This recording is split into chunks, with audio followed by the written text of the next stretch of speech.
I improved my resume response rates by 600%, and I'm going to tell you exactly how I did it. You see, a few years back when I was looking for a job, I was getting rejected constantly. In fact, my resume response rate was an abysmal 2%. So I needed to start thinking like a recruiter, and I had to recalibrate my approach. So this is what I did. First, I was updating a really old and out-of-date resume, so I trashed that and started fresh. Clean slate is always better.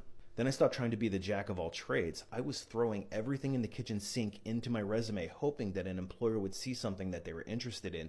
But in reality, I was just confusing them and making it more difficult to find what they were actually looking for. Then I removed any colorful graphs, charts, infographics, things that were making my resume look a little too flashy. Then I traded general summaries of my experience for a more targeted approach.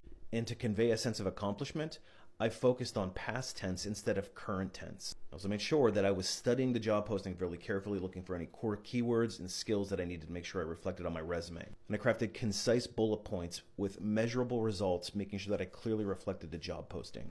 I also adjusted my titles to make sure that they were succinct and more direct. Then I removed references, hobbies, any redundancies. In other words, I got rid of all the fluff. As a result, the next month I improved my callbacks to 18%, which equaled a 600% increase in callbacks, which included my target employer, which I ended up getting hired with. This is all because I started thinking like a recruiter and not a job seeker. So if you're interested in doing the same thing yourself, check out my course, Resume Rocketfuel, where I break down my exact process.